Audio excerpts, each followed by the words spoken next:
பாயசித் விஸ்தாமிங்கிறவர் ஒரு பெரிய ஞானி. அவர் ஒரு நாள் ராத்திரி ரொம்ப நேரம் மசூதியில் இருந்துட்டு வீட்டுக்கு திரும்பி வந்துக்கிட்டு இருக்கிறார். வழியில் ஒரு குடிகாரன், அவன் கையில் ஒரு இசைக்கருவி, அதை கண்ணா பின்னான்னு மீட்டிக்கிட்டு வாய்க்கு வந்தபடியே என்னத்தையோ பாட்டுன்னு நினச்சிக்கிட்டு பாடிக்கிட்டு அவன் பாட்டுக்கு கிடக்கிறான் வழியில். அதோடு இருந்தாலும் பரவாயில்ல, அந்த பக்கமாக வழியில் போகிறவங்க வர்றவங்களையெல்லாம் பார்த்து கண்ணா பின்னான்னு திட்டிக்கிட்டு இருக்கிறான், ரொம்ப வளர்க்குறான். பாயசித் பிஸ்தாமிங்கிற அந்த பெரியவர் அந்த வழியாக போகிறார். அவனை பார்க்குறார். அவனுடைய நிலைமையை பார்த்துட்டு பரிதாபப்படுறார். ஏன்பா இது மாதிரியெல்லாம் நடந்துக்கிற, இப்படி நடக்கலாமா அப்படின்னு ஏதோ கொஞ்சம் புத்திமதி சொல்கிறதுக்கு ஆரம்பித்தார். அவனுக்கு கோபம் வந்துட்டுது. கையில் வச்சுருந்த வாத்திய கருவி அதால் ஓங்கி அந்த பெரியவர் தலையில் ஒரு அடி கொடுத்தான். ரத்த காயம் ஏற்பட்டு போச்சு. அவன் கையில் இருந்த இசைக்கருவியும் அடித்த வேகத்தில் ரெண்டாக உடஞ்சி போச்சு. அவ்வளோ வேகமாக அடிச்சிருக்கான். இவ்வளவு தூரத்துக்கு நடந்து போச்சுல்ல, அந்த மாபெரும் ஞானி வாயை திறந்து ஒரு வார்த்தை கூட பேசலை. பேசாமல் தலையை பிடிச்சிக்கிட்டு அவர் பாட்டுக்கு போயிட்டார். மறுநாள் அந்த பெரியவர் என்ன பண்ணார் தெரியுமா? கொஞ்சம் இனிப்பு பண்டங்கள், கொஞ்சம் பணம், இது ரெண்டையும் ஒரு ஆள் மூலமாக அனுப்பி வச்சார் அந்த குடிகாரனுக்கு. அவனுக்கு ஒன்றும் புரியல. என்ன விவரம்னு விசாரித்தான். வந்த ஆள் ஒரு கடுதாசியை நீட்டினான். அதில் விவரம் இருந்தது. ஞானி எழுதியிருக்கிறார், இதை பார்ப்பா, உங்களுடைய இசைக்கருவி உடையறதுக்கு என்னுடைய தலை காரணமாக ஆயிட்டுது. அதுக்காக நான் ரொம்ப வருத்தப்படுறேன். அதுக்காக தான் பணம் அனுப்பி வச்சுருக்கேன். வேறு புதுசாக ஒரு இசைக்கருவி வாங்கிக்கோ. அப்புறம் இன்னொரு விஷயம், நேற்றுக்கு ராத்திரி என்கிட்ட ஏகப்பட்ட கசப்பான வார்த்தைகளை பேசினேன். இதோடு அனுப்பியிருக்கிற இனிப்பு பண்டங்களை சாப்பிட்டு உன்னுடைய நாவில் உள்ள கசப்பை மாற்றிக்கோ அப்படின்னு அதில் எழுதப்பட்டிருந்தது. இந்த சமயத்தில் அவன் குடி மயக்கத்தில் இல்லை, தெளிஞ்சு போயிருந்த நேரம் அது. அதனால் அதை படித்த உடனே அவனுக்கு ரொம்ப வெக்கமாக போச்சு. தலை குனிஞ்சான், யோசனை பண்ணான். கொஞ்ச நேரத்தில் தன்னுடைய நண்பர்கள் சில பேரையும் கூப்பிட்டுக்கிட்டு நேராக அந்த ஞானி இருக்கிற இடத்துக்கு ஓடினான். அவர் காலில் விழுந்தான். அவர்கிட்ட மன்னிப்பு கேட்டுக்கிட்டான். பெரியவங்களே தெரியாமல் நான் இந்த பாவ செயலை பண்ணிவிட்டேன், என்னை மன்னிச்சுங்க. உங்களுடைய பொறுமையும் போதனையும் என்னுடைய கண்ணை திறந்துட்டுது. இனிமேல் நானும் என்னுடைய நண்பர்களும் நல்ல வழியில் திருந்தி வாழ போகிறோம் அப்படின்னா. ஞானி செய்த நன்னயம் குடிகாரனை எப்படி திருத்திருக்கு பார்த்தீங்களா? இந்த கதையை கேட்டுவிட்டு ஒருத்தர் சொன்னார், என் வாழ்க்கையில் கூட அப்படி ஒரு சம்பவம் நடந்தது சார். நானும் ஒரு நாள் ராத்திரி ஓவராக குடிச்சிட்டு ஒரு கிட்டாரை வாசிச்சுக்கிட்டு கண்ணாபின்னான்னு உளறிக்கிட்டு திட்டிக்கிட்டு இருந்தேன். அந்த சமயம் அந்த வழியாக ஒருத்தர் வந்தார். ஓங்கி தலையில் ஒரே ஒரு அடி, ரத்தம் வந்துட்டுது. அதுக்கப்புறம் என் மனசு தெரிந்துட்டுது சார் அப்படின்னார். அப்படியா என்ன ஆச்சரியமா? ஆமாம் சார், அடி விழுந்தது அவர் தலையில் இல்லை, ஏன் தலையில். வந்தவர் என்ன அப்படி அடிச்சுட்டார். மயக்கம் தெளிஞ்சதுக்கு அப்புறம்தான் எனக்கு விவரம் புரிஞ்சுது. அவர் ஒரு போலீஸ்காரர் அப்படின்னார் ரொம்ப சோகமாக. ஒரு சிகை அலங்கார கூடம், ரொம்ப சுறுசுறுப்பாக எல்லாரும் வேலை செஞ்சிகிட்டு இருக்கிறாங்க. முடிவெட்டிக்க வந்திருக்கிறவங்க நிறைய பேர், எல்லோரும் வரிசையாக உட்காந்துருக்குறாங்க. அந்த சமயத்தில் திடீர்னு கதவை திறந்துக்கிட்டு ஒருத்தர் உள்ளே வர்றார். அவர் ஒரு பெரிய மனிதர். அவரும் முடிவெட்டிக்கிறதுக்காக தான் உள்ளே வந்திருக்கிறார். அவரை பார்த்த உடனே அங்கே வரிசையில் உட்காந்துருந்தவங்க எல்லாரும் எழுந்திரிச்சு அவர்கிட்ட வந்துட்டாங்க. அவரை சுற்றி நின்றுக்கிட்டாங்க. எப்படி இருக்கிறீங்க, நல்லா இருக்கீங்களா அப்படின்னு விசாரிக்க ஆரம்பிச்சிட்டாங்க. எல்லாம் முடிஞ்சதும் வந்தவர் கேட்டார், வரிசையில் கடைசியாக இருக்கிறவர் யார் அப்படின்னு கேட்டார். ஏன்னு கேட்டாங்க. நான் அதுக்கு அடுத்தபடியாக உட்காரணும், அதுக்காக தான் கேட்குறேன் அப்படின்னார். உடனே அங்கே இருந்தவங்கள்லாம் என்ன சொன்னாங்க தெரியுமா? நீங்கள் வரிசையில் காத்திருக்கக்கூடாது, நீங்கள் அரசாங்கத்தின் தலைவர், உங்களுக்கு நேரம் முக்கியம், அதனால் நீங்கள் முன்னாடி போங்க அப்படின்னு சொன்னாங்க. ஆனால் அதை அவர் கேட்கல. தோழர்களே, உங்களுடைய கருத்துக்கு ரொம்ப நன்றி. எல்லாரும் வரிசையாக தான் வரணும், அதுதான் முறை. வரிசையில் வரணுங்கிற நடைமுறையை நானும் பின்பற்ற விரும்புகிறேன். நாம் எல்லாரும் சமமானவர்கள் அப்படின்னார். இப்படி சொல்லிவிட்டு வரிசையில் கடைசியாக இருந்த ஒரு நாற்காலியில் போய் உட்காந்துக்கிட்டார். தன் சட்டை பையில் இருந்த ஒரு செய்தித்தாளை எடுத்தார், படிக்க ஆரம்பிச்சிட்டார். ஆனால் அங்கே இருந்தவங்களால் இதை பார்த்துக்கிட்டு சும்மா இருக்க முடியல. ஒருத்தர் எழுந்திரிச்சு வந்தார். ஐயா, இப்போ என்னுடைய முறை வந்திருக்குது, நான் தான் போக வேண்டிய முறை. உங்களை இங்கே காத்திருக்க வைக்கிறத விட ஒரு 5 ஆண்டுகளுக்கு கூட நான் முடிவெட்டிக்காமே இருந்துட முடியும் அப்படின்னார். அவர் மறுபடியும் சொன்னார், ஐயா, நீங்கள் வரிசை முறையை தாண்டி போக விருப்பப்படல, சரி, ஆனால் என்னுடைய முறையை மாற்றி கொடுக்கறதுக்கு எனக்கு முழு உரிமை இருக்குது. இதுக்கு பதிலாக உங்களுடைய கடைசி இடத்த நான் எடுத்துக்கிறேன், இதை நீங்கள் மறுக்க முடியாதுன்னார். அங்கே இருந்த மற்றவங்களும் இதை ஒரு மனசாக வற்புறுத்த ஆரம்பிச்சிட்டாங்க. அந்த பெரிய மனிதர் பார்த்தார், சரின்னு கடைசியாக ஒத்துக்கிட்டார். அவர் யார் தெரியுமா? அவர் தான் மாவீரர் லெனின். ரஷ்யாவில் கிரெம்ளின் சிகை அலங்கார கூடத்தில் தான் இது நடந்தது. எல்லாரும் இந்நாட்டு மன்னர்கள்னு வாயளவில் பேசுகிறதுல என்ன பிரயோஜனம்? நாம் எல்லாரும் சமங்கிறத நடைமுறையில் கடைப்பிடிச்சி காட்டினவங்க கொஞ்சம் பேர் தான். அவங்களில் ஒருத்தர் தான் லெனின். வரிசையில் நின்று வர்றதுங்கிறது ஒரு சிறந்த பண்பு, உயர்ந்த பண்பு. இன்றைக்கி பல இடங்களில் அது நமக்கு தேவைப்படுது. ஒரு ரேஷன் கடைவாசல், கடை திறக்கிறதுக்கு முன்னாடியே எல்லோரும் வந்து வரிசையில் நின்றுட்டாங்க. கடைசியாக வந்த ஒருத்தர் க்யூவில் முன்னாடி போகிறதுக்கு முயற்சி பண்ணுறார். ஏற்கனவே நின்றுட்டு இருக்கிறவங்க அவரை முன்னாடி போகிறதுக்கு விட மாட்டேங்கிறாங்க. கடைசியாக போய் நில்லையா அப்படின்னு எல்லோரும் கத்துறாங்க. அது அவர் காதில் வாங்கலை. முண்டி அடிச்சுக்கிட்டு முன்னாடி போகிறதுக்கே முயற்சி பண்ணிகிட்டு இருக்கிறார். எல்லோரும் சேர்ந்து அவரை வலுக்கட்டாயமாக இழுத்து கொண்டாந்து பின்னாடி கொண்டு போய் நிறுத்திவிட்டாங்க. நிறுத்திவிட்டு சொன்னாங்க, இதை பாருப்பா, நாங்கள் இருக்கிற வரைக்கும் நீங்கள் முன்னாடி போய் எதையும் வாங்க முடியாது, தெரிஞ்சுக்கோ அப்படின்னாங்க. இப்போ அந்த ஆள் சொன்னாராம், நான் இங்கே பின்னாடி நிற்கிற வரைக்கும் நீங்களும் எதுவும் வாங்க முடியாது அப்படின்னாராம். ஏன்னு கேட்டிருக்கிறாங்க. நான் தான் அந்த கடையை திறக்க வேண்டிய ஆள் அப்படி. ஒரே ஒரு ஊரில் ஒரு அம்மா இருந்தாங்க. அந்த அம்மாவுக்கு ஒரே ஒரு பிள்ளையாண்டான். அவனுக்கு ரொம்ப அக்கறையோடு கல்யாணம் பண்ணி வச்சாங்க. கல்யாணம் முடிஞ்சதும் மருமக பொண்ணு வீட்டுக்கு வந்து சேர்ந்தது. அப்பாடா, என் கடமை முடிஞ்சுது, இனிமேல் அக்கடான்னு எங்கேயாவது ஒரு மூலையில் படுத்து கிடக்கலாம் அப்படின்னு நினச்சாங்க அந்த அம்மா. ஆனால் நினைக்கிறபடி எங்கே நடக்குது? அதுக்கப்புறம் தான் பிரச்சனையே ஆரம்பமாச்சு. மருமகள் குணம் சரியில்லை, ஒரு மாதிரி. அந்த பொண்ணு வீட்டுக்கு வந்ததுமே முதல் வேலையாக மாமியாரை பார்த்து, அதுதான் நான் வந்துட்டேன்ல, இனிமேல் உங்களுக்கு என்ன வேலைங்க, புறப்பட வேண்டியது தானே, காசி ராமேஸ்வரம்னு எங்கேயாவது போங்க அப்படின்னுட்டு தான். மாமியாரை பார்த்தாங்க, கொஞ்சம் யோசனை பண்ணாங்க. இந்த பாருமா, நீ இப்படி சொல்கிறதுக்கு முன்னாடியே வீட்டை விட்டு புறப்படணுங்கிற முடிவுக்கு நான் வந்துட்டேன். வீட்டை மட்டும் இல்லை, இந்த உலகத்தை விட்டே கூட போகிறதுக்கு தயாராக இருக்கிறேன். ஆனால் ஒரே ஒரு விஷயத்துக்காக என் உயிரை கையில் பிடிச்சிக்கிட்டு இருக்கிறேன் அப்படின்னாங்களாம். என்ன விஷயம்னு கேட்டது இந்த மருமக பொண்ணு. வேறு ஒன்றும் இல்லை, என் பிள்ளைக்கு கல்யாணம் பண்ணி வச்சுட்டேன். ஒரு பேர புள்ள பிறந்து அதை என் கண்ணால் பார்த்துட்டேன்னா நான் எங்கே வேணும்னாலும் போகிறதுக்கு தயாராக இருக்கிறேன் அப்படின்னாங்களாம் அந்த மாமியார். மாமியார் இப்படி சொல்கிறதுலேயும் நியாயம் இருக்கிறதாக பட்டுது அந்த பொண்ணுக்கு. சரி, அப்படியே இருந்து பார்த்துட்டு போகலாம் அப்படின்னு அனுமதி கொடுத்தது. கொஞ்ச காலத்தில் ஒரு பேரன் பிறந்தான். அந்த அம்மாவும் பேரனை கண்ணால் பார்த்துட்டாங்க.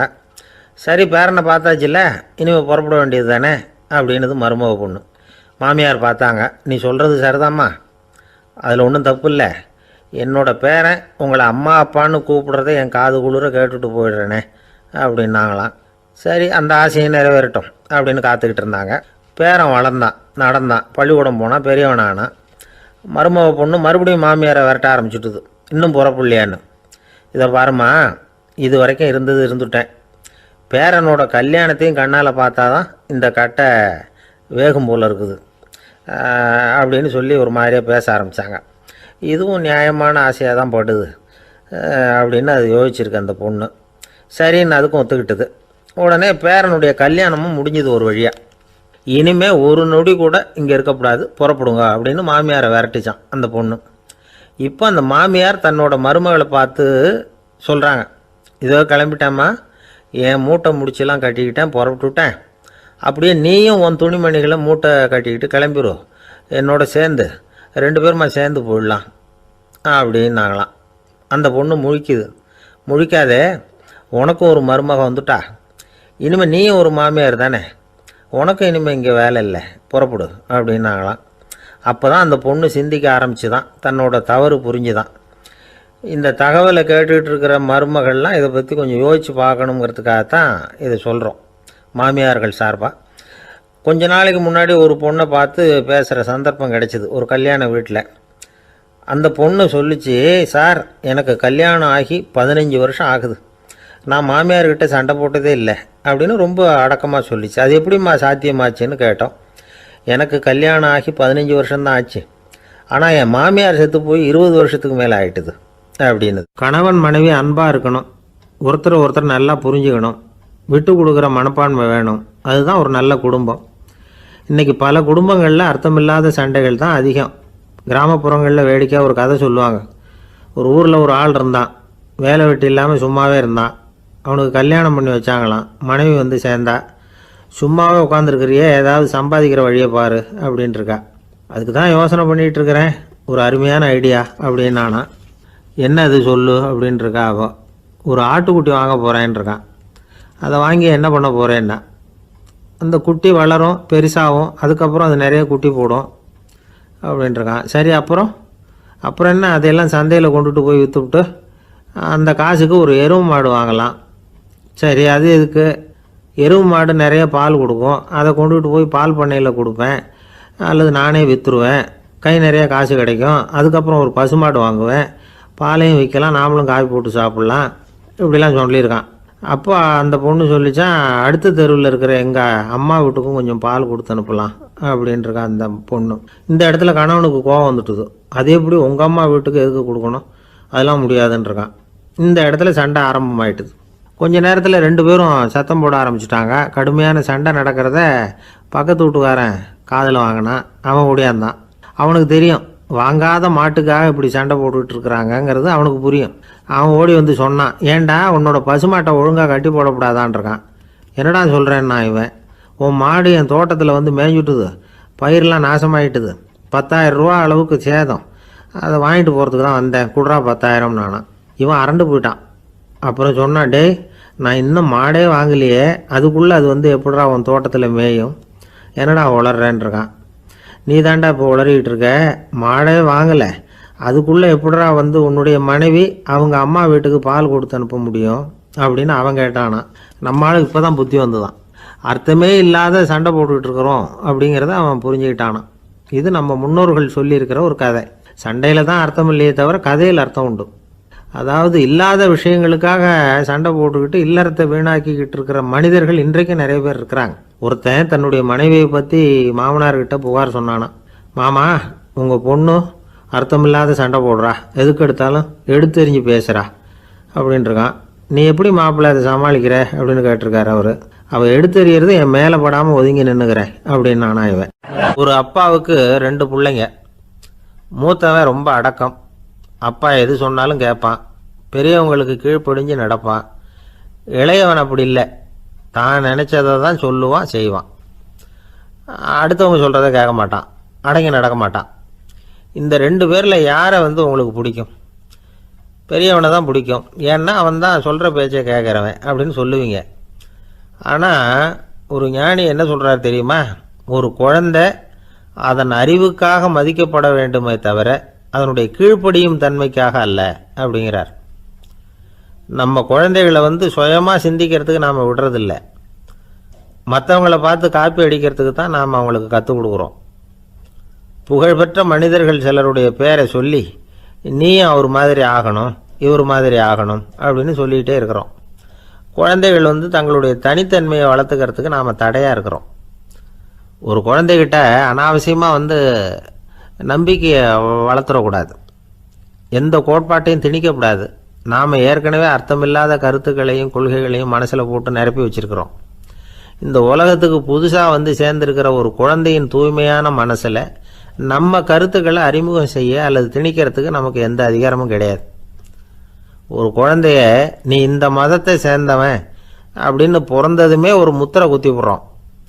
இது அதோட சுதந்திரத்தை ஆரம்பத்திலேயே கிள்ளி எறிகிறது மாதிரி தான். நீங்கள் ஒரு மதத்தின் வழிமுறைகளை கடைப்பிடிச்சிக்கிட்டு வர்றீங்க, அந்த வழியில் போய்கிட்டு இருக்கிறீங்க, சரி, அதனால் போகிறீங்க.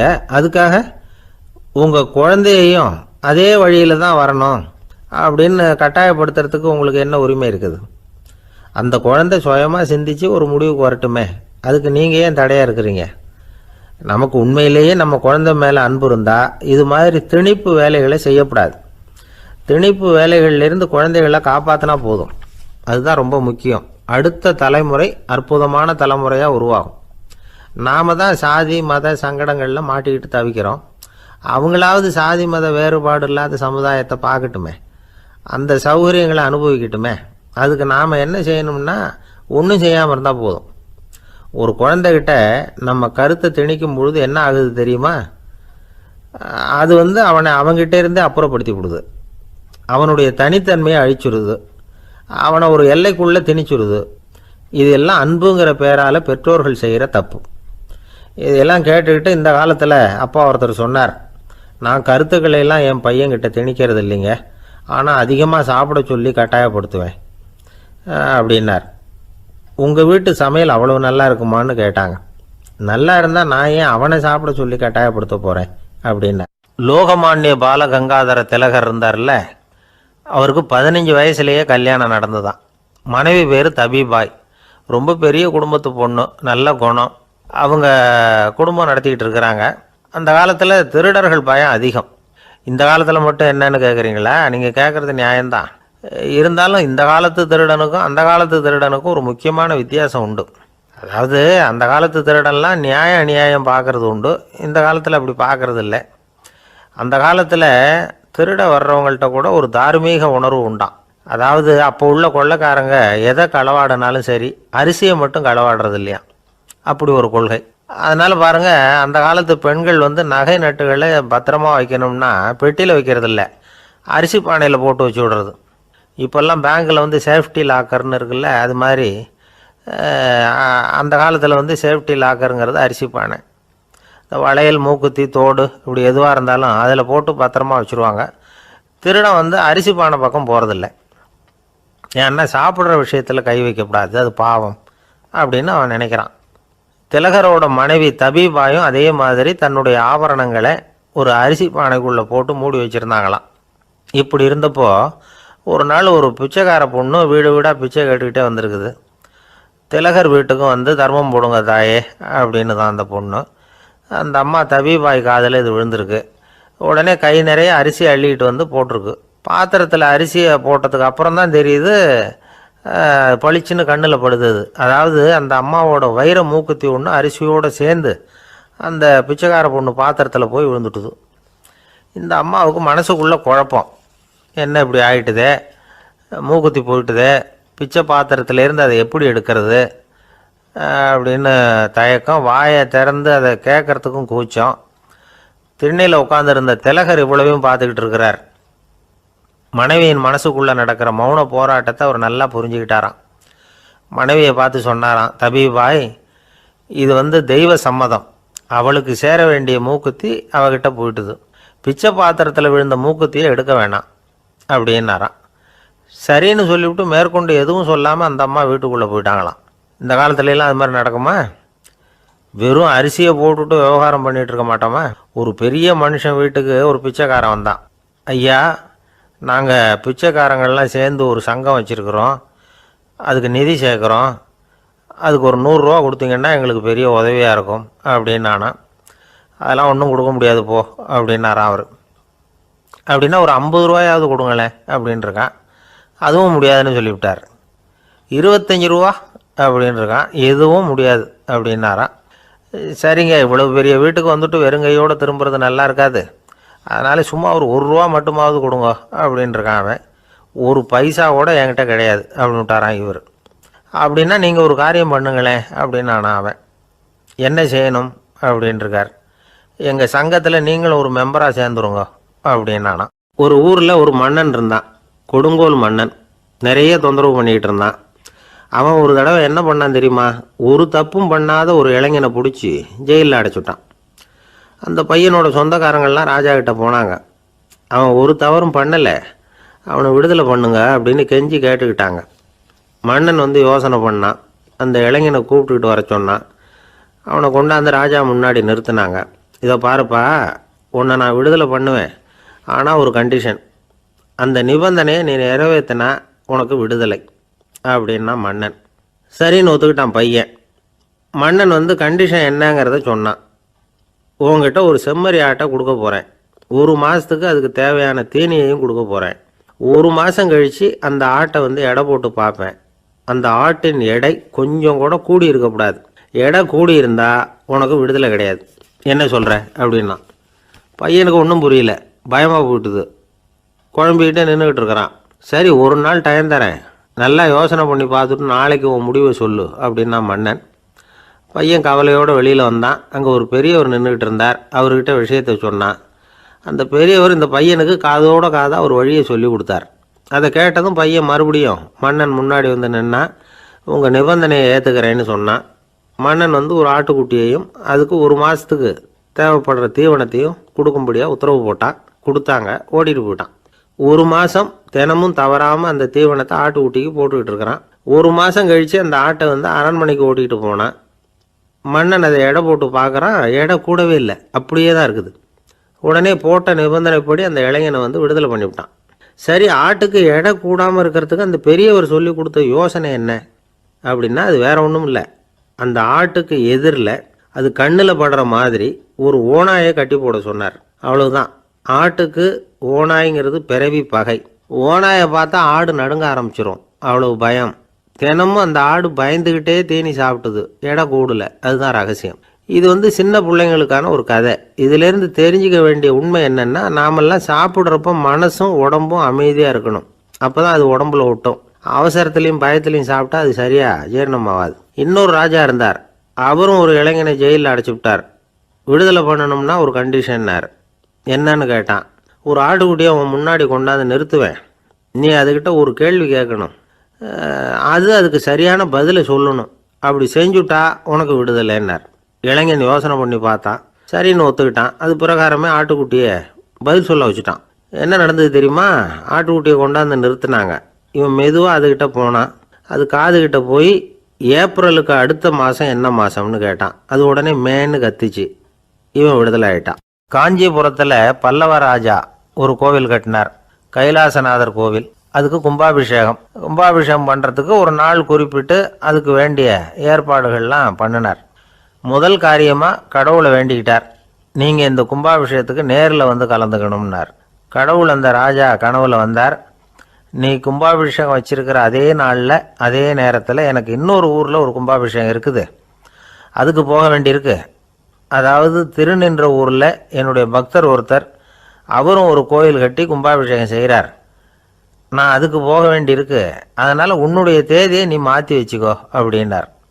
கடவுள் தான் எங்கேயும் இருக்கிறவராச்சே, அவர் நினச்சா 2 இடத்துலையும் இருந்து கோயில் கும்பாபிஷேகத்தை நடத்த முடியாதா? ஏன் அப்படி செய்யலை? அது ஒரு முக்கியமான காரணத்துக்காகத்தான். திருநின்ற ஊரில் இருந்த பூசலாருங்கிற அந்த அடியாரின் பெருமையை இந்த உலகத்துக்கு எடுத்து காட்டணுங்கிறதுக்காகத்தான் கடவுள் அந்த ராஜா கிட்ட அப்படி சொன்னார். சரி, அந்த அடியார் அப்படி என்னதான் பெருசாக கோயில் கட்டி விட்டார்? ராஜா கட்டின கோயிலை விட பெருசா? அவர் கட்டினது கருங்கல்லாலேயோ மண்ணாலேயோ மரத்தாலேயோ இல்லை. அவர் கட்டின கோயில் வேறு மாதிரி. அது மனசால் கட்டின கோயில், மனசுக்குள்ளே இருக்கிற கோவில், மனக்கோவில். அந்த அடியார் தன்னோட மனசுக்குள்ளே மாதக்கணக்காக ஒவ்வொரு கல்லாக சேர்த்து கட்டின கோவில். இந்த விஷயம் ராஜாவுக்கு தெரியாது. அவர் என்ன நினச்சிட்டாரு, அது நாம் கட்டின கற்கோயிலை விட ரொம்ப பெருசாக இருக்கும் போல இருக்கு அப்படின்னு நினச்சிட்டார்.